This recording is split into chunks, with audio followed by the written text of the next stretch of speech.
नमस्कार दोस्तों, मैं जगदेव एक बार फिर से आपके बीच उपस्थित हूँ एक नए वीडियो के साथ। और इस वीडियो में हम आपके बीच डिस्कस करेंगे आधुनिक भारत के इतिहास के 20 इम्पॉर्टेंट क्वेश्चंस जो कि पिछले कई परीक्षाओं में पूछे गए हैं और आगे भी इनके पूछे जाने की संभावना है।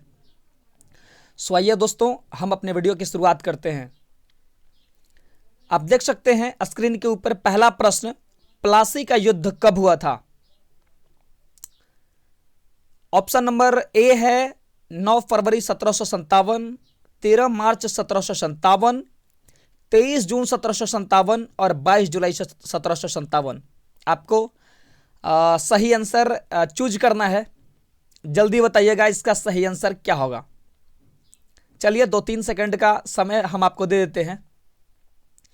प्रश्न को फिर से पढ़िएगा, प्लासी का युद्ध कब हुआ था? देखिए प्रश्न कितना सिंपल है लेकिन ऑप्शन कितना कॉम्प्लिकेटेड है। तो साथियों, आज एग्जाम का ट्रेंड बदल चुका है और प्रश्न इतने आसान नहीं होते हैं। देखिए आप देख सकते हैं। चलिए सही आंसर की बात कर लेते हैं। प्लासी का युद्ध कब हुआ था? अगर सही आंसर की बात करें तो इसका सही आंसर हो जाएगा 23 जून 1757। ऑप्शन नंबर सी इसका सही आंसर हो जाएगा। ऑप्शन नंबर सी इसका सही आंसर हो जाएगा। चलिए, उम्मीद है आपने इस प्रश्न का आंसर सही किया होगा। चलिए बढ़ते हैं अगले प्रश्न की तरफ। सारे सवाल आपको करना है, आप बारी बारी से सारे सवालों को करते जाइए, ठीक है। और लास्ट में आप कमेंट जरूर करिएगा कि आपने कितने प्रश्नों का आंसर सही किया। मुझे लगता है कि जो लोग हमारे लेक्चर को देखे होंगे वो सारे के सारे प्रश्न सही कर डालेंगे, क्योंकि सारे के सारे प्रश्न हमारे लेक्चर से ही हैं। चलिए विस्तार से इसके संदर्भ में मैं आपको पढ़ा चुका हूं। देखिएगा सेकंड प्रश्न, ब्लैक होल एपिसोड का संबंध किस युद्ध से है? ब्लैक होल एपिसोड का संबंध किस युद्ध से है? मैंने आपको पढ़ाया है। ऑप्शन नंबर ए प्लासी का युद्ध, बक्सर का युद्ध, चौसा का युद्ध और वांडीवास का युद्ध। अगर आपको ब्लैक होल की घटना पता होगा तो बिल्कुल आप इस प्रश्न का आंसर सही कर डालेंगे। चलिए देखते हैं सही आंसर क्या है। ब्लैक होल एपिसोड का संबंध किस युद्ध से है? आपने आंसर ढूंढ लिया होगा। अगर सही आंसर की बात करें तो इसका सही आंसर हो जाएगा दोस्तों प्लासी का युद्ध। इसका सही आंसर हो जाएगा प्लासी का युद्ध। इसके बारे में मैं आपको थोड़ा सा बता देता हूं। ब्लैक होल दुर्घटना एक अंग्रेज अधिकारी हॉलवेल के अनुसार, हॉलवेल ने बताया था कि नवाब सिराजुद्दौला ने 146 अंग्रेज बंदियों को पकड़कर एक काल कोठरी में बंद कर दिया था और अगले दिन मात्र 23 व्यक्ति उसमें से जिंदा बचे थे। चलिए बढ़ते हैं अगले प्रश्न की तरफ। इसका सही आंसर हो जाएगा प्लासी का युद्ध, ऑप्शन नंबर ए। चलिए बढ़ते हैं अगले प्रश्न की तरफ। चलिए बहुत बहुत वीवीआई प्रश्न, बहुत ज्यादा वीवीआई। देख सकते हैं आप, प्लासी युद्ध का मैदान किस राज्य में है? जल्दी से बताइएगा, प्लासी युद्ध का मैदान किस राज्य में है? मैंने रट्टा मार मार के पढ़ा है इसको। प्लासी युद्ध का मैदान किस राज्य में है? ऑप्शन नंबर ए आप देख सकते हैं दिल्ली, ऑप्शन नंबर बी पश्चिम बंगाल, सी हरियाणा और डी ओडिशा। चलिए जल्दी बताइएगा। जी हाँ दोस्तों, बिल्कुल आप सही बता रहे हैं, आप बिल्कुल सही आंसर की बात करें तो पश्चिम बंगाल इसका सही आंसर हो जाएगा। बिल्कुल पश्चिम बंगाल इसका सही आंसर हो जाएगा। प्लासी युद्ध का मैदान पश्चिम बंगाल में है और ये भागीरथी नदी के किनारे अवस्थित है। चलिए बढ़ते हैं अगले प्रश्न की तरफ।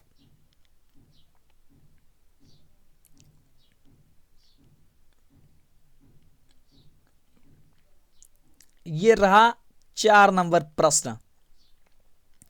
प्रश्न को ध्यान से पढ़िएगा। अंग्रेजों को व्यापारिक छूट प्रदान करने हेतु किस मुगल बादशाह ने सुनहरा फरमान जारी किया था? व्यापारिक छूट प्रदान करने हेतु किस मुगल बादशाह ने सुनहरा फरमान जारी किया था? जी हाँ दोस्तों, किस मुगल बादशाह ने सुनहरा फरमान जारी किया था? बताइएगा, सही आंसर बताइएगा। वो कौन से मुगल बादशाह थे जिन्होंने अंग्रेजों को व्यापारिक छूट प्रदान करने के लिए एक फरमान जारी किया था, जिसे सुनहरा फरमान के नाम से जाना जाता है? फर्स्ट नंबर ऑप्शन है जहांगीर, सेकंड नंबर है option Mohammad Shah, third number है फर्रुखसियर और फोर्थ नंबर है शाह आलम द्वितीय। चलिए जल्दी बताइए। अगर सही आंसर की बात कर रहे हैं तो इसका सही आंसर हो जाएगा option number C, Farrukhsiyar. Farrukhsiyar ने ही सबसे पहले ये जो है सुनहला फरमान जारी किया था अंग्रेजों को व्यापारिक छूट प्रदान करने के लिए। चलिए बढ़ते हैं अगले प्रश्न की तरफ, देखते हैं अगला प्रश्न। दोस्तों सारे के सारे जो प्रश्न है बहुत ज्यादा इंपॉर्टेंट है, बहुत ज्यादा इंपॉर्टेंट है, एक भी प्रश्न आप मिस नहीं करेंगे। देखिए यह भी प्रश्न पूछा गया है, यूरोप में सप्तवर्षीय युद्ध प्रारंभ हुआ कब? यूरोप में सप्तवर्षीय युद्ध का प्रारंभ कब हुआ? आपको बताना है, जल्दी बताइएगा। ऑप्शन नंबर ए 1756 ईस्वी, 1754 ईस्वी, 1751 ईस्वी और 1763 ईस्वी। क्यों, क्या हुआ? छूटने लगे पसीने? भाई मेरे, एग्जाम्स, कोई भी एग्जाम्स को क्रैक करना इतना आसान नहीं होता है, खासकर आज के बदलते हुए, आज जो प्रश्नों का ट्रेंड जिस तरह से बदलता जा रहा है, बड़ा मुश्किल हो गया है भाई, आपको मेहनत तो करना पड़ेगा। चलिए देखते हैं, यूरोप में सप्तवर्षीय युद्ध प्रारंभ हुआ, कब से प्रारंभ हुआ भाई? मैंने आपको बताया है, बताइए, जल्दी बताइए, जल्दी बताइए कब से प्रारंभ हुआ। अगर सही आंसर की बात करें तो ऑप्शन नंबर ए इसका सही उत्तर हो जाएगा 1756 ईस्वी। 1756 से लेकर 1763 ईस्वी तक यह युद्ध चला था। किसके किसके बीच हुआ था, जल्दी बताइए। ब्रिटेन और फ्रांस के बीच, ब्रिटेन और फ्रांस, ब्रिटेन और फ्रांस के बीच हुआ था। ठीक है, चलिए बहुत बढ़िया, बढ़ते हैं अगले प्रश्न की तरफ।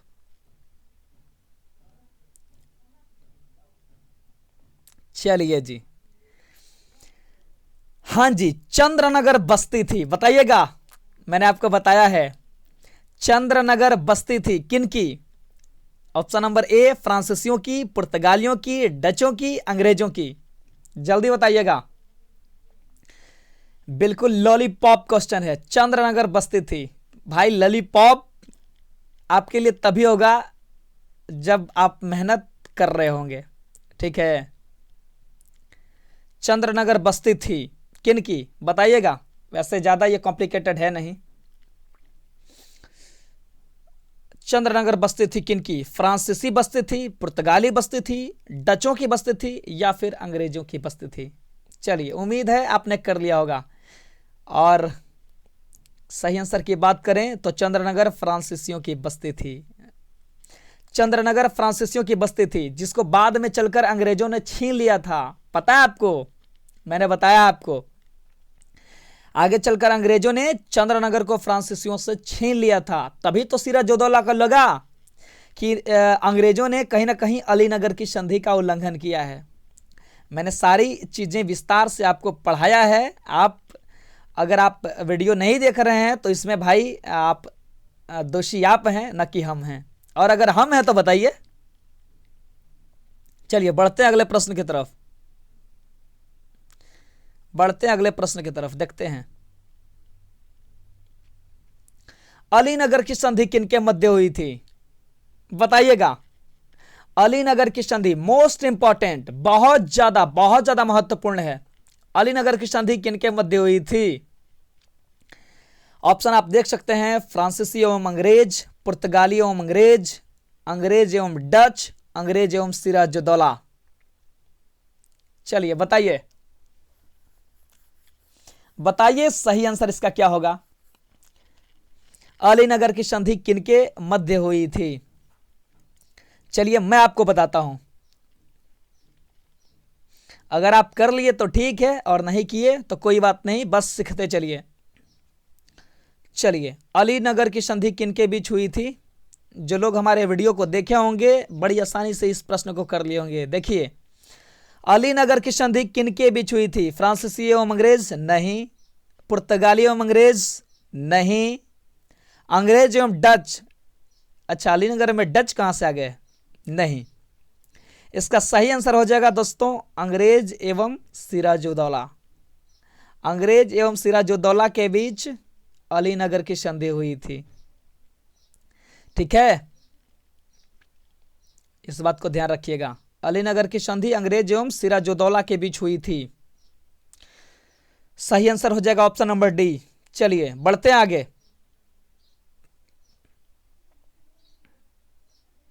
सॉरी,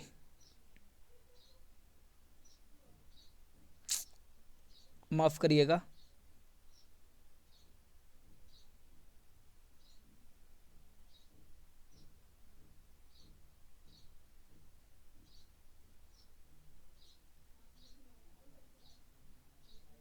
चलिए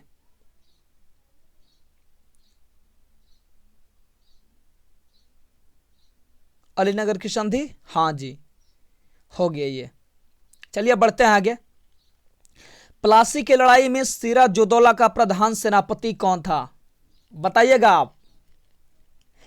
अगर इस विभीषण का नाम आपने नहीं बताया तो समझ लीजिए आप प्लासी के बारे में कुछ नहीं जानते हैं। प्लासी की लड़ाई में सिराजुद्दौला का प्रधान सेनापति कौन था जिसने नवाब सिराजुद्दौला के पीठ में खंजर भोंकने का काम किया? बताइएगा, बताइएगा। राय दुर्लभ, मीर जाफर, मीर मदान और यार लतीफ? सही आंसर आपको बताना है। इस प्रश्न का सही आंसर क्या हो जाएगा? बताने की जरूरत है नहीं। इस प्रश्न का सही आंसर हो जाएगा मित्रों, क्या हो जाएगा? ये क्या हो रहा है भाई?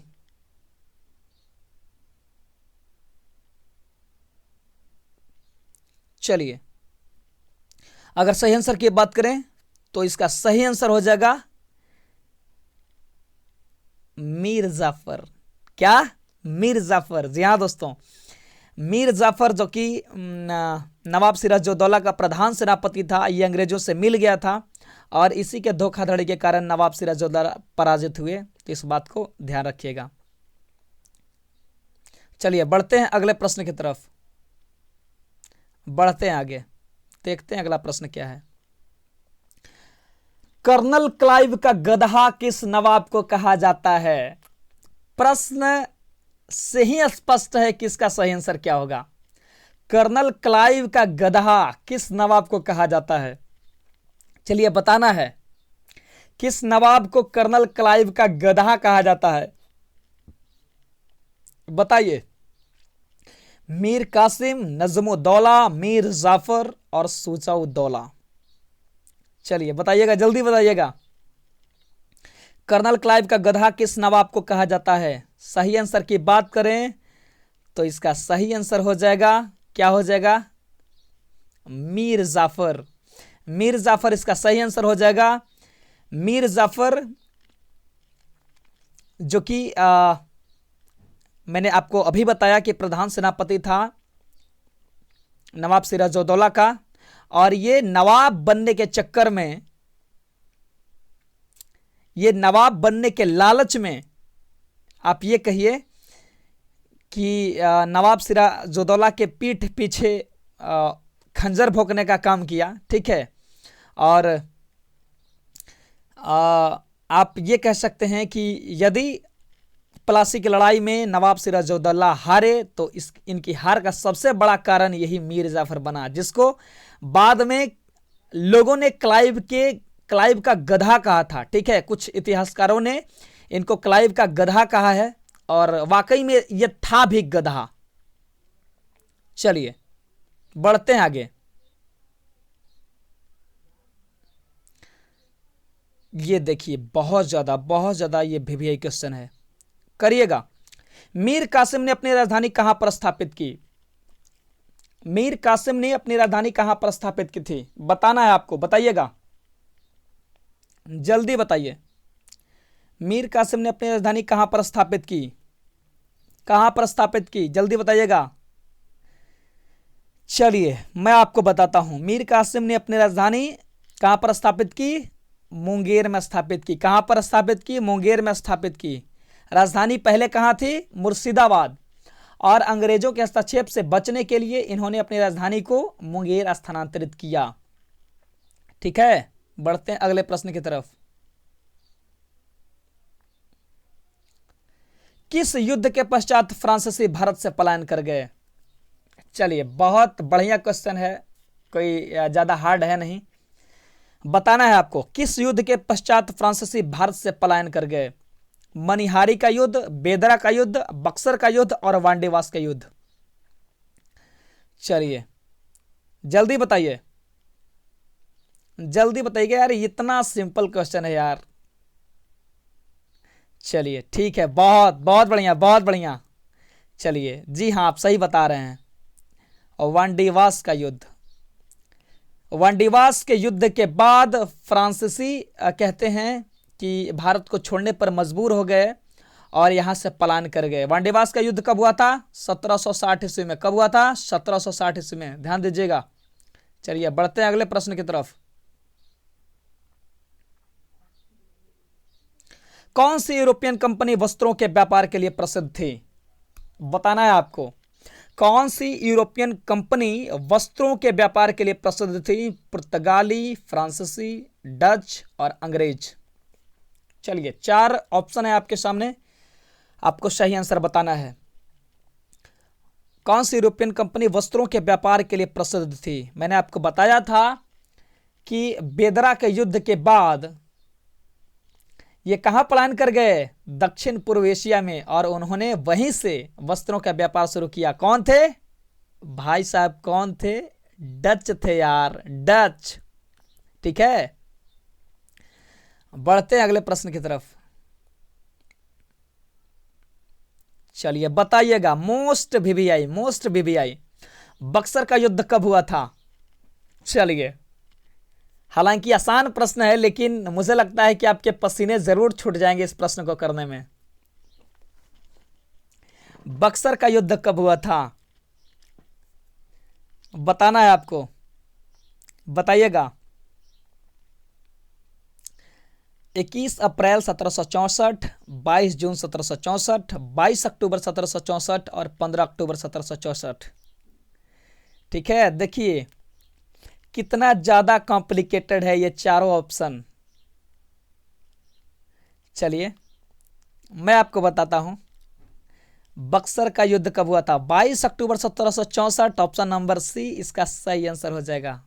ठीक है, बक्सर के युद्ध में अवध के नवाब शुजा-उद-दौला, मीर कासिम और मुगल बादशाह शाह आलम द्वितीय की संयुक्त सेनाएं अंग्रेजों के साथ भिड़ी थी। ठीक है, और इस युद्ध में लास्टली संयुक्त सेनाओं की पराजय हुई थी और अंग्रेज इस युद्ध में विजयी रहे थे। और यहीं से कहते हैं कि ईस्ट इंडिया कंपनी के शासन का प्रारंभ हो जाता है कहीं ना कहीं अप्रत्यक्ष रूप से। चलिए बढ़ते हैं अगले प्रश्न की तरफ। बक्सर युद्ध में अंग्रेजी सेना का प्रतिनिधित्व किस अंग्रेजी सेनापति ने किया था? चलिए बताइएगा। कई परीक्षाओं में यह प्रश्न पूछा गया है। ठीक है, कई बार पूछा गया है कि बक्सर युद्ध में अंग्रेजी सेना का प्रतिनिधित्व किस अंग्रेज सेनापति ने किया था। हमें पता है इसका आप आंसर क्या करने वाले हैं, ठीक है, लेकिन वो गलत है भाई। आप जो आंसर कर रहे हैं ना वो गलत है, इसलिए थोड़ा सा ध्यान से। सावधानी हटी दुर्घटना घटी वाली कहानी हो जाएगी। बक्सर युद्ध में अंग्रेजी सेना का प्रतिनिधित्व किस अंग्रेज सेनापति ने किया था? आप सोच रहे हैं रॉबर्ट क्लाइव, लेकिन रॉबर्ट क्लाइव इसका आंसर होगा नहीं। चलिए इसका आंसर हो जाएगा option number B, sir Hector Munro. हाँ दोस्तों, सर हेक्टर मुनरो, क्योंकि 1760 ईस्वी में रॉबर्ट क्लाइव इंग्लैंड चले गए थे। ठीक है, और 1765 ईस्वी में लौटे थे। बक्सर के युद्ध के समाप्ति के बाद रॉबर्ट क्लाइव पुनः बंगाल आए थे और 1764 में अंग्रेजी सेना का प्रतिनिधित्व सर हेक्टर मुनरो ने किया था। चलिए बढ़ते हैं आगे। इनमें से कौन सा 2 बार बंगाल का नवाब बना? हुमायूं की तरह, है ना, आपको पता है ना कि कौन सा मुगल बादशाह 2 बार राजगद्दी पर बैठा, सिंहासन पर आरूढ़ हुआ, तो आप जानते ही हैं हुमायूं, है ना। बिलग्राम की लड़ाई में हारने के बाद वो कहते हैं कि पलायन कर गया और 1555 में दोबारा गद्दी पर बैठा था। तो यहां पर आपको बताना है कि इनमें से कौन सा 2 बार बंगाल का नवाब बना। ऑप्शन देख सकते हैं आपके सामने है, अली वर्दी खां, मीर जाफर, मीर कासिम और सुजाउद्दीन। चलिए बताइएगा।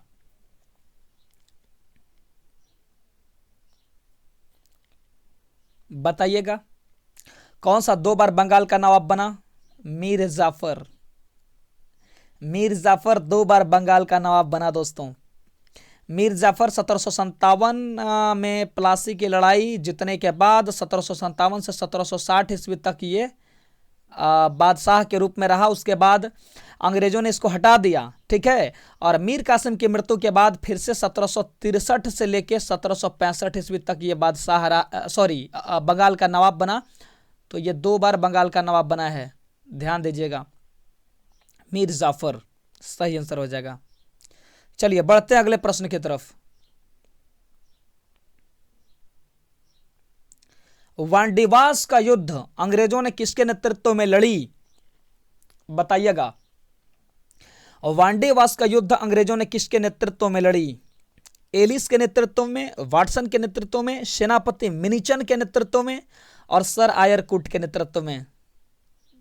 बताइएगा किसके नेतृत्व में अंग्रेजों ने वांडीवास का युद्ध लड़ा। चलिए मैं आपको बताता हूं। वांडीवास का युद्ध अंग्रेजों ने फ्रांसीसियों के साथ लड़ा और कहते हैं फ्रांसीसी इसमें पराजित हुए। किसके नेतृत्व में लड़ा था भाई। चलिए बहुत बढ़िया, बहुत बढ़िया। ऑप्शन नंबर डी सही है, सही है, सही है, नो डाउट। आपकी प्रतिभा पर हमें गर्व है। चलिए ठीक है, बहुत बढ़िया। सर आयरकुट के नेतृत्व में वांडीवास का युद्ध अंग्रेजों ने जीता। बढ़ते हैं अगले प्रश्न की तरफ।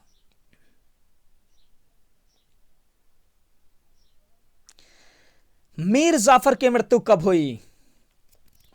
अंग्रेजों का कठपुतली नवाब मीर जाफर, आधुनिक भारत का विभीषण, है ना, और क्या कह सकते हैं, क्लाइव का गधा। चलिए बताइएगा इस गधे की मृत्यु कब हुई। मीर जाफर की मृत्यु कब हुई, जल्दी जल्दी से बताइएगा, जल्दी से। मीर जाफर की मृत्यु कब हुई। 1763 ईस्वी, 1765 ईस्वी, 1777 ईस्वी और 1766 ईस्वी।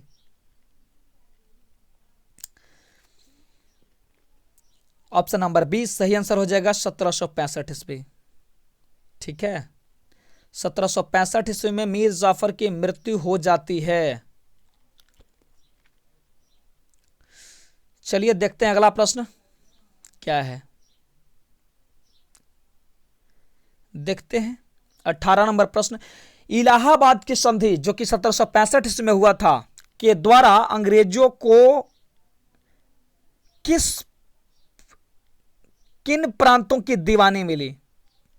थोड़ा सा मिसिंग है, टाइप करने में थोड़ा सा दिक्कत हो गया है। इलाहाबाद की संधि जो कि 1765 ईस्वी में हुई थी, इस संधि के द्वारा अंग्रेजों को किन प्रांतों की दीवानी मिली, जल्दी से बताइएगा। इलाहाबाद की 2 संधियां हुई थी, इलाहाबाद की प्रथम संधि और इलाहाबाद की द्वितीय संधि। इसमें आपको बताना है कि इस संधि के द्वारा अंग्रेजों को किन प्रांतों की दीवानी मिली। बंगाल और बिहार की दीवानी मिली, बंगाल और उड़ीसा की दीवानी मिली, केवल बंगाल की मिली और बंगाल, बिहार और उड़ीसा तीनों की दीवानी मिली। उम्मीद है आप इसका आंसर सही कर ले जाएंगे। चलिए, जी हाँ, बिल्कुल आप सही सोच रहे हैं, बिल्कुल आप सही सोच रहे हैं। ऑप्शन नंबर डी इसका सही आंसर हो जाएगा। बिहार, बंगाल, उड़ीसा तीनों की दीवानी कहते हैं शाह आलम द्वितीय ने, जो कि मुगल बादशाह थे। इन्होंने बंगाल, बिहार, उड़ीसा की दीवानी का अधिकार अंग्रेजों को दे दिया इस संधि के तहत। ठीक है, बढ़ते हैं अगले प्रश्न की तरफ। इलाहाबाद की संधि के द्वारा अवध के नवाब शुजा-उद-दौला को कौन सा प्रांत खोना पड़ा। चलिए, यह भी प्रश्न कई बार पूछा गया है। ठीक है, और यह प्रश्न बड़े परीक्षाओं में पूछे गए हैं। 18 नंबर प्रश्न आप देख सकते हैं, ये बीपीएससी का प्रश्न है और ये भी जो है, यह भी बीपीएससी का प्रश्न है, 1986-87 का प्रश्न है, ये पूछा गया है।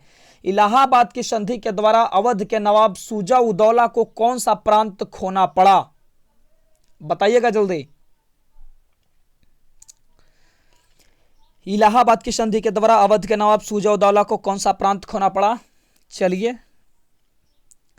मैं आपको बताता हूं कौन सा प्रांत खोना पड़ा। ऑप्शन नंबर ए है कड़ा। कड़ा और इलाहाबाद दोनों, केवल इलाहाबाद, उपरोक्त में से कोई नहीं। ऑप्शन नंबर बी इसका सही आंसर हो जाएगा दोस्तों। इस संधि के द्वारा अंग्रेजों ने इस युद्ध में हारने के बाद शुजा उदौला से संधि की, ठीक है, और कहते हैं कि कड़ा और इलाहाबाद इन दोनों प्रांतों को अंग्रेजों ने रख लिया और इसके अलावा फिर से अवध शुजा उदौला को लौटा दिया, ठीक है। तो कड़ा और इलाहाबाद दोनों शुजा उदौला के हाथ से निकल गए इस संधि के द्वारा। चलिए अब आखिरी प्रश्न की तरफ बढ़ते हैं और देखते हैं अगला प्रश्न क्या है। कहते हैं कि अंत भला तो सब भला, ठीक है। और इस प्रश्न का आंसर आपको गलती नहीं करना है दोस्तों, इस प्रश्न का आंसर आपको गलती नहीं करना है। देखिएगा, बंगाल का अंतिम नवाब कौन था? जरा सोच समझकर बताइएगा, बंगाल का अंतिम नवाब कौन था? ऑप्शन है नजमुद्दौला, मीर कासिम, मीर जाफर और सरफराज खां। बंगाल का अंतिम नवाब कौन था? बताइएगा, बंगाल का अंतिम नवाब कौन था? अगर आप ऑप्शन नंबर ए के साथ जा रहे हैं तो बिल्कुल गलत जा रहे हैं। नहीं नहीं, सही जा रहे हैं, सही जा रहे हैं, सही जा रहे हैं। नजमुद्दौला इसका सही आंसर हो जाएगा, ठीक है। नजमुद्दौला इसका सही आंसर हो जाएगा। बंगाल का अंतिम नवाब नजमुद्दौला था, ठीक है। तो चलिए यहीं पर हम अपने वीडियो को रोकते हैं और आज हमने आपके बीच डिस्कस किया 20 इंपॉर्टेंट प्रश्न। और आप कमेंट बॉक्स में ये जरूर बताइएगा कि आपने 20 प्रश्नों में से कितने प्रश्नों का आंसर सही किया, ठीक है।